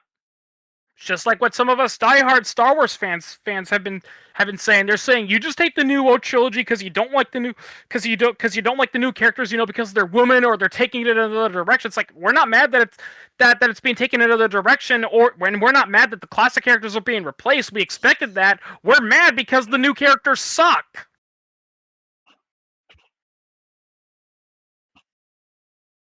Well, because they're just two-dimensional cutouts, and yeah, they can instantly, gain all the skills that took, Luke Skywalker 3 movies to get, and then engage in fight scenes that make no sense. Yeah. Oh yeah, and someone had the gall to tell me that, Luke becoming a depressed, crabby old man because he failed, that's character development. It's not? No, it's not. Yeah. I really wish Mark Hamill had the stones to say no to that. Oh yeah. I know he regrets it. Oh yeah. There's tons of infamous interviews of him where he's been asked, about the set, and granted he tries to keep it chill because he's under contract, but he has implied that the original cast, and apparently it wasn't just him, the other casts weren't like that either. Apparently even Carrie Fisher and the guy who played Chewbacca kind of had issues, with the plot, and they're like, hey, I don't think my character would do that and all that. And basically Abrams and Johnson told them, yeah, whatever, go back to your trailer and we'll come get you when your scene's ready. May they both rest in peace. Yeah. Mark Hamill's still... Oh, you're referring to Chewbacca's actor, yeah, because I'm like, Mark Hamill's still alive. Carrie Fisher and Peter Mayhew. Yeah. Who I met both of them at a convention, so... Yeah, like, actually, really, Actually, I met all three of them. Yeah, like, really the only person who didn't care about... Like, from what I understand, the only original cast member who didn't care how his character was portrayed was Harrison Ford with Han Solo, and that's simply because, from what I understand, this shocks a lot of people, Harrison Ford doesn't really like Han Solo. He liked Indiana Jones better. He was promised another Indiana Jones movie after The Force Awakens, and that's the only reason he agreed to it. Yeah. Oh no joke. I remember correctly. Now a lot of people realize this at the end of Empire Strikes Back. Harrison Ford was like, why can't we just kill off, Han Solo? Like, why does he need? But they pointed out, listen, the reason why is because if he dies, the rest of the film will fall apart. Because the reason why they froze him was because Darth Vader was planning to use it on Luke, and if Han Solo died, his plan would be forfeited. Because it's like, well, shit, I can't freeze him and bring him to the Emperor then.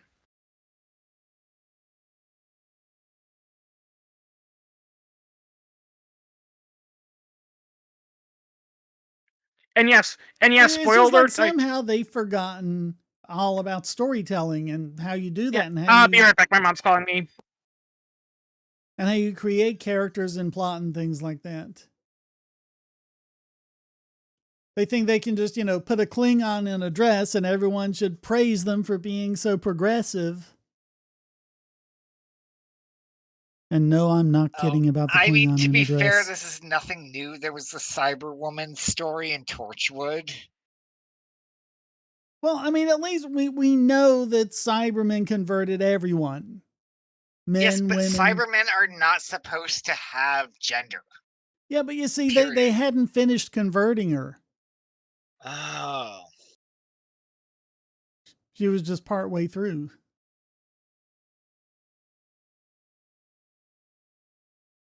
Back, sorry, yeah. Yeah, there have been a few cases where the cyber conversion didn't really take, like with the Brigadier and with, I forget her name, but she was leader of Torchwood 1.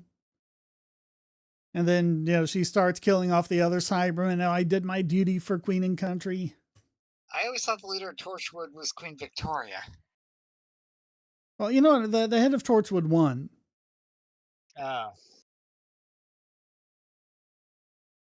Which, I mean, I guess since it's the Brigadier and the head of Torchwood, that makes sense, since basically Torchwood is a successor to UNIT, arguably. Yeah. And the Brigadier was never the way he was because of emotions. So you turn off his emotions and he's basically still the Brigadier. The Brigadier was who he was because of, his strong set of principles that he still has, even without emotions.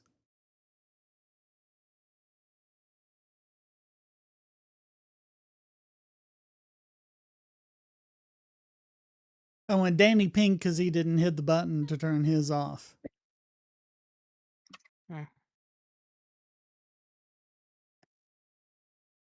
There are a few cases where the cyber conversion doesn't take. I've seen a whole argument about the Cybermen, and I think the Borg also kind of fell into this too, that many people have pointed out that the funny irony is that when you really think about it, if you make a collective emotionless race of beings, they actually wouldn't be an intergalactic threat. And why? Because when you think about it, if they have no emotions, no passion or anything, no motivation, then what would their freaking incentive be to expand, to spread beyond the galaxy? So that they can convert others.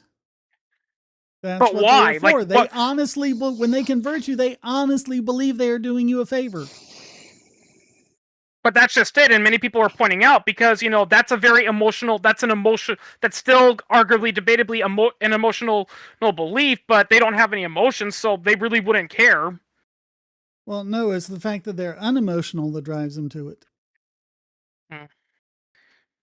Well, I mean, the point that they were trying to make is that, you need those emotions. Emotions do play a big role in motivation and all that. And if you're not emotional, it's actually the reason why I've seen some people criticize, the book, I Have No Mouth and I Must Scream, because many people have pointed out, like, what would an AI's incentive, if it's strictly a computer, what would its incentive be to torture people? Like, it wouldn't be a psychopath, Listen, it has one clear motivation. Hate, hate, hate, hate, hate, hate, hate, hate, hate.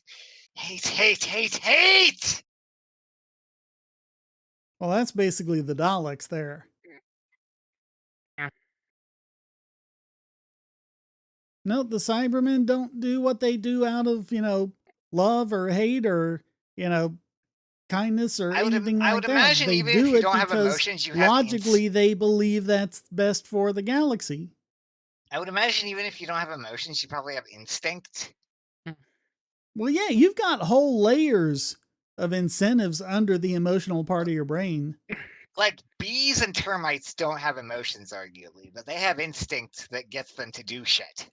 Well, people all talk about the lizard brain. The lizard part of our brain is the one that doesn't have emotions, but there's still all of the things about the in-group and the out-group. And for members of the out-group, you either bring them into the in-group or you kill them. That's basically the Cybermen. Because if you fight them, you're considered incompatible, and then they kill you. Yeah, going back to the anti-fiction idea I had one time, eventually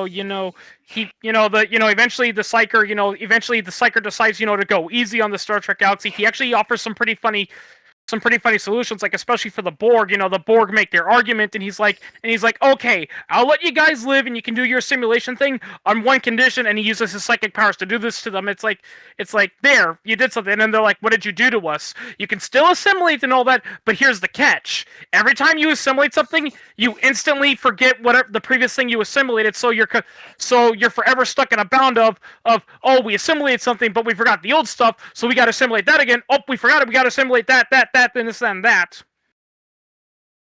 Yeah, guys, this is how YouTube typically is. The chat is usually at least 30 seconds behind what we're actually talking about. Yeah, basically the Psyker guy, he basically is just, he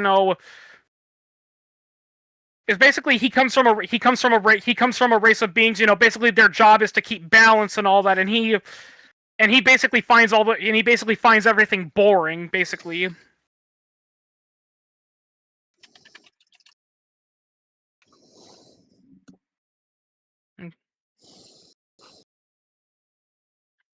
And also going back to who could beat what universe, like, so many people love to say that the Warhammer 40K universe can defeat both Star Wars and Star Trek, because of all the awesome supernatural powers they have. But there is one thing that both Star Trek and Star Wars have over Warhammer 40K that nobody talks about, and this would play a huge role in them winning a war, is that they have much more reliable interstellar travel. Because if I recall correctly, in the Warhammer 40K... The only reason why you don't see more of that in Star Trek is because it focuses on the Enterprise, which is a science and exploration vessel.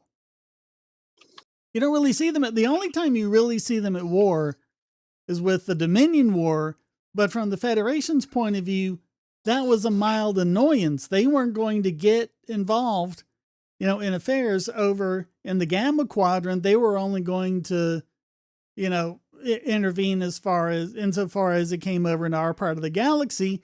And that was why they created the Defiant. And that one tiny little ship alone basically kicked so much ass that affected a quarter of the galaxy. Imagine what the Federation could do if they meant it. If they really wanted to go to war with someone. Wouldn't that violate the Prime Directive? Yeah, well, that's why. That's why they never really took the war to the Gamma Quadrant.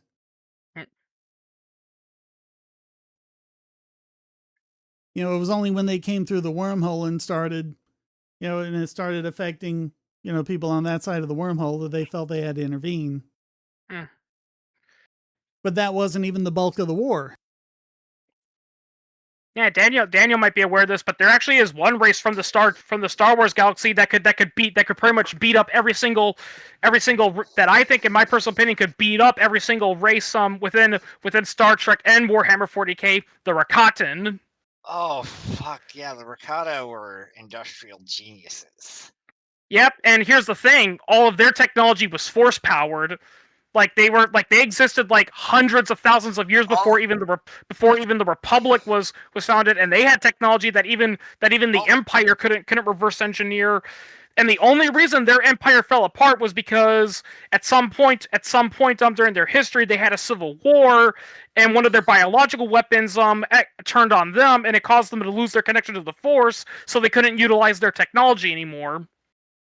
But see, that would be a problem if the Federation came over to their universe. That could be the case. But if they went over their home galaxy, if they went over to the Star Trek universe, all the Force stuff stops working. Because the Star Trek universe doesn't have the Force. Well, unless you're using my crossover style, which presupposes a shared universe. There are so many reasons why a shared universe doesn't make sense. Oh no! Even if you consider them in being in like galaxies so far away, there's never any. It still wouldn't. No, they would break each other's universe. In fact, there's explicit crossover between the original Star Wars canon and Next Generation. What's that? Picard actually appears in some old canon Star Wars material. Like what? I forget the exact magazine issue, but I'm pretty sure it was a short story from Star Wars Insider. Well, those magazine stories weren't considered canon. Like, for instance, there was a magazine story which was basically a Star Wars crossover with Indiana Jones, where basically the Millennium Falcon crash lands on Earth. Earth, Han. I think that was specifically an Infinities comic, not a magazine issue. Yeah. But if Star Wars is a long time ago in a galaxy far, far away, how does that happen? Well, obvious. Because Star Trek, the Federation and the Enterprise, they don't even exist yet. Well, Star Trek a long time. Well, time travel is heavily precedented in Trek. Not really that heavily. Yeah, that's another thing too. That's not like in Doctor Who, where you can just go into the time vortex and come out, in an arbitrary place in space time. Yeah, that's another thing like that so many people ignore, like when they always write those video essays saying, "Hey, where's Earth in the Star Wars galaxy? How come we never hear about Earth and all that?" It's like, well, Earth does exist within the Star Wars lore.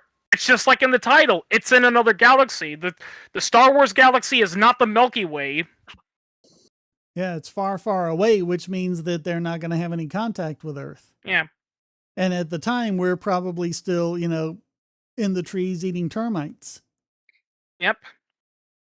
Actually, you know, when you come to think of it, if you put it within that context, like so many people say, it's like, oh, Star Trek universe, you know, kicks Star Wars ass. But here's the thing: the technology we see in Star Wars, that's from their time, where we can assume, you know, it's hundreds of thousands of years ago, compared to Earth, you know. And if that's what they looked like, you know, like 100,000 years ago, imagine what technology the Star Wars galaxy probably developed, by the time Star Trek came around. They probably would have stuff that we wouldn't even. First of all, that's all relative. And second of all, again, galaxy far, far away. They would be millions of light years from us. Yep.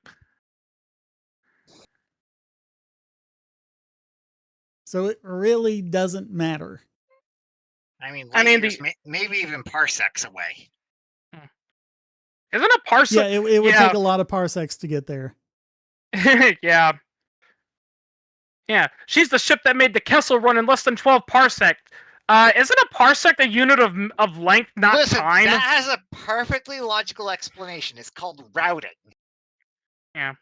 The Falcon's computer is... The actual explanation is what Alec Guinness came up with, because George Lucas asked why he was reacting like that to what Han Solo said. And he said, well, because that's a unit of distance, not time. And so he knows that Han Solo is just full of bluster and bullshitting him. And that's why he reacted that way. No, it's explicitly established that the Falcon's computer was able to plot a route around a cluster of black holes called the Maw. That's the retcon. You don't need that. Just go with what Guinness said. Well, to be fair, Guinness was kind of the same as Harrison Ford, because the thing that shocked a lot of people, granted I never met him because he died years ago, but one thing that shocked a lot of Star Wars fans is that they would always meet Alec Guinness. And now, granted, he didn't hate Star Wars and he didn't hate the fans, but he wasn't that big into it. You know, he saw it as just another role he did. Well, look at all the other stuff he's done that just makes Star Wars pale by comparison. Oh yeah, I mean, we remember him for Star Wars now, but if I recall correctly, like he was a big deal, like in British media. Like he was a stage actor. He was in a lot of British shows. You know, he was a very important guy. Oh, he was in a lot of movies. Doctor Who. Actually, was Alec Guinness ever in Doctor Who? No. No. He was way above Doctor Who. Doctor Who was so beneath him. Yep. Yeah, I do remember seeing an interview with Mark Hamill where it's like, you know, because he was so big at the time, like Mark Hamill even said I was a little starstruck when I was around him, because, you know, for the most part, even though he didn't care too much about Star Wars, he was still pretty nice to the cast and crew. And he says, and I remember working with him, he comes up to me and he's like, so tell me, young Mark, what is your acting career so far? And it's like, and Hamill's like, and I was in front of him, and it's like, listen, you know, he's been like in all these famous British films and TV shows, and here I am going, I was in a couple of sitcoms and a dog food commercial. Oh, I mean, look at this. You know, at 2 years after he made A New Hope, 2 years later was when he made Tinker Tailor Soldier Spy.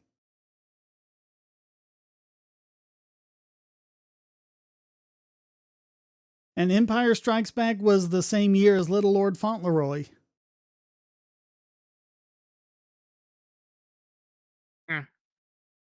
Actually, you know, it's actually a fun fact about Star Wars that blew my mind when I first learned about it. Ian McDiarmid, who plays Palpatine in the prequels, he played the Emperor Palpatine in the OG trilogy too. Oh yeah, Dr. Zhivago, that is a good movie. And Lawrence of Arabia. At first that baffled me, and I was like, wait a minute, really? Is he that old and all that? It's like, nope, he was actually only like in his 20s when he played the Emperor in Return of the Jedi. The reason why he looks like a decrepit old man, Hollywood molding.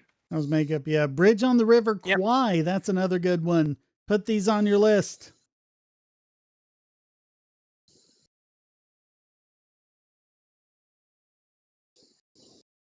Oh, Kind Hearts and Coronets. That's the one where he played about 7 different roles or something. Kind Hearts and Coronets. The 1948 Oliver Twist. We were talking about that earlier. Is that like Dear Hearts and Gentle People? Yeah, who's another actor that thanks to one film he did, a lot of people don't appreciate his acting career. Richard Harris, like everyone remembers him from Harry Potter, but actually a lot of older people, especially film snobs, will know he was actually in a lot of. Yeah, he was King Arthur in Camelot. Yep, he was King Arthur. Didn't he play Lawrence of Arabia, or was that someone else?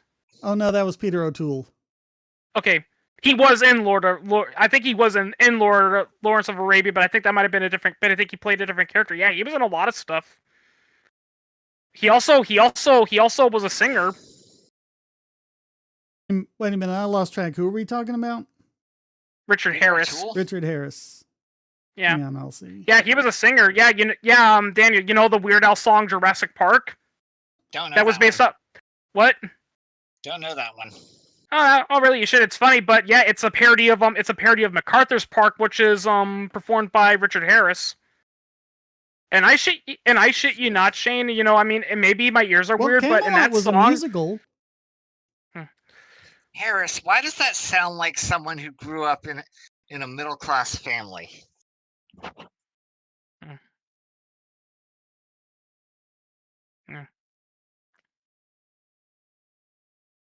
Also, I think Shane was the. I think Shane was the one. He was in Unforgiven. Yeah. Also, I think Shane told me this story one time. But apparently, one funny interview involving a Star Wars actor was David Prowse because he played Darth. Because we all know he was Darth Vader's suit, but he was played by James Earl Jones. And there was one interview. There are 4 men behind Darth Vader. Yeah, I know that, but yeah, a lot of people, but yeah, like they were interviewing him, and they said, it's one thing that always bugged me. It's like you played Darth Vader in the OT trilogy, but how come they didn't use your voice? And he was like, well, gee, I don't know why, because he basically had the UK. There was he had a West Country accent. Yeah, basically. Yeah, basically the UK equivalent of, the cliche, Southern redneck accent, basically. He was from farming country. Yep. Basically Doc Martin. He would have Doc Martin takes place in the West Country. Which according to Carrie Fisher in an interview, and they were talking about that, she liked working with David Prowse, but she did admit when she first worked with him, they had to do multiple cuts because he had that thick, English country accent. Carrie Fisher kept laughing at him, and she used to call him Darth Farmer. Yeah. And yeah, I've seen the takes, and yeah, it's hilarious. Yeah, it's like, yeah, he's like, you are a part of the Rebel Alliance and a traitor. I think there was at least Richard Harris was not in Lawrence of Arabia, so. Oh, he wasn't? I thought he was. I think there's at least one commercial for the first movie where they did use David Prowse's voice. Yeah. But yeah, many people feel there was on the original OT trilogy. Darth Vader had 4 actors. David Prowse and James Earl Jones, for the stunts and the fight scenes. Oh, I forgot who it was, but he was Anderson for the stunts and fight scenes, and Sebastian Shaw is the face. Yep. Actually, funny thing about Return of the Jedi, because they got Ian McDiarmid, to play the Emperor. Although Sebastian Shaw's role as being the unmasked Darth Vader was kept secret, and only a handful of people knew about it. But there was an awkward thing that happened where Ian McDiarmid was getting ready, and he saw Sebastian Shaw, and they had worked in a previous film, and he's like, "Oh, Sebastian, what are you doing here?" Oh, wow.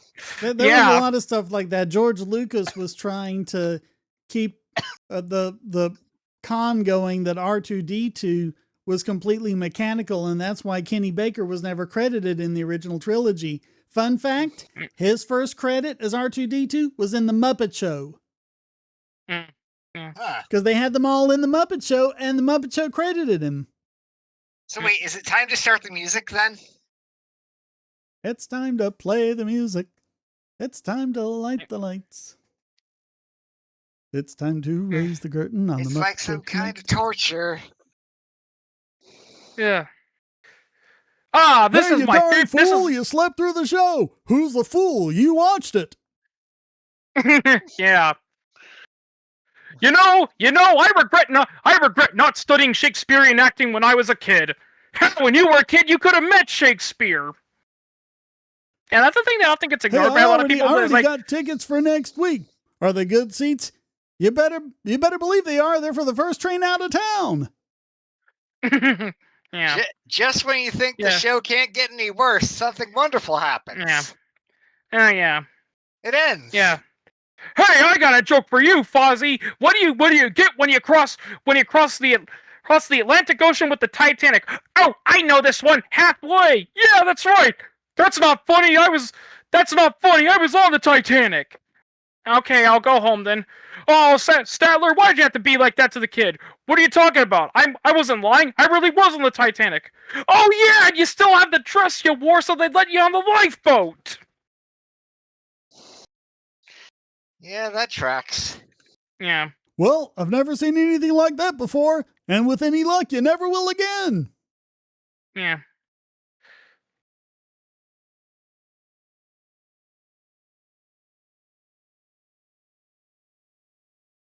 Yeah, see, this is the problem with the delay in the chat. I'm not really sure what Expungeboy is talking about. Yeah. Destroyed by Yeah, A-Wing after a brutal battle that knocked its deflector shields out. Without that, the A-Wing would have hit the shield and done nothing. That's the thing, that in Star Trek, deflector shields are nothing. The deflector shields are what the little dish in front does. That's nothing like the actual shields they use. Well, That's let's what be people real don't here. realize. You know, deflector shields wouldn't stop a transporter. Just beam a photon torpedo onto their bridge. How long can you breathe antimatter? Ha ha ha ha ha. Well, I'm going to be realistic here, Shane. The thing is, and this is a problem, well, to be fair, this is a problem Star Wars has. It's a problem that all shows has, is that the ship, technology, or characters in question, they're only as strong as the plot needs to be, because I've seen a few Star Trek episodes, where, like, they take, like, some pretty heavy damage and, like, oh, don't worry, our shields are holding up and they can withstand, X amount of energy and all that. But then there's other episodes where, like, the enemy basically sneezes on them and they're like, holy crap, our shields are down by 75%!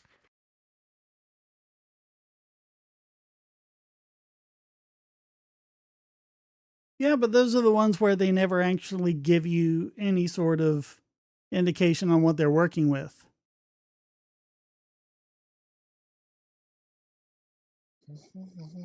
Like, there was one time where there was a ship, and it's like, yeah, the ship is armed with, heavy laser cannons and, these, whatever kind of EM bombs and things like this. Like, that's it? That won't do anything to us. Also, weirdly, Shane, you just got the Muppet song stuck in my head, but you also gave me the perfect solution for getting it out of my head. What's that? Andy Griffith. Yep. Way to get rid of any earworm.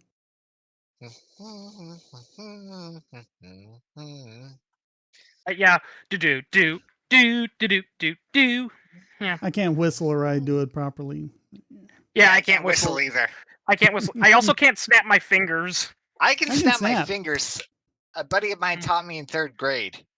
Like, I can't snap my fingers. I can't snap my fingers to save my life, and I wondered if I was doing something wrong, but I looked it up, and yes, just like with whistling, believe it or not, biologically, there are things that can prevent you from snapping your fingers.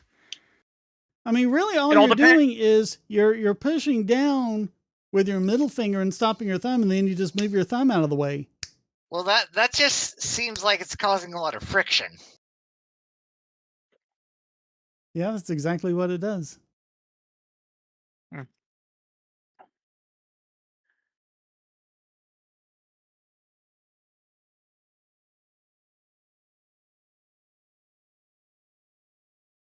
Yeah, I'm not sure which movie he's talking about, giving him nightmares of black holes. Here it screams as it's violently torn apart by the extreme gravity of it, which is always fun. Like in Doctor Who, someone will get, shot with a weapon, they'll scream and they'll vaporize, and the scream will continue even after their lungs are gone. Always fun. All right, it's 8:00. Any parting thoughts? No. Stay strong and be free? Sure. And be Okay. aware Hey, and be I should wise. rip that off from you. That's good.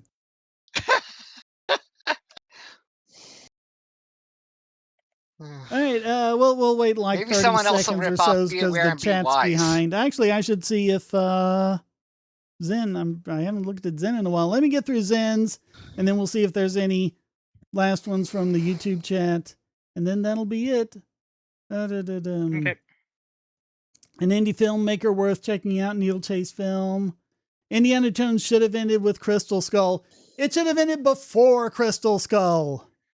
The last few Indiana Jones movies were terrible, but then so was Temple of Doom. So really, that's all it should be. Raiders of the Lost Ark and the Grail I one. like Temple of Doom. Last Crusade. I like Temple of Doom. Like, I get it. It is inferior to Raiders. I'm not saying that, but I think it's still a good film, you know? See, Clive Revel also worked on classic Star Wars and then Transformers. Terry McGovern. Statler and Waldorf, can't go wrong with those two. All right, thank you, Zen. Let's see, anyone else remembering someone in Wild Geese and Orca? Again, not exactly sure who we're talking about because we talked about so many actors and there's such a lag in the chat. But thank you so much, everyone. We got to stop this now. I'm over a minute over, and Heather's going to be mad at me if I take too long because this is her time. So thank you so very much for watching. What was that Daniel said? Stay strong and be free. I like that. See you next time. Yeah, I can't believe I came up with that. Yeah, it's clever.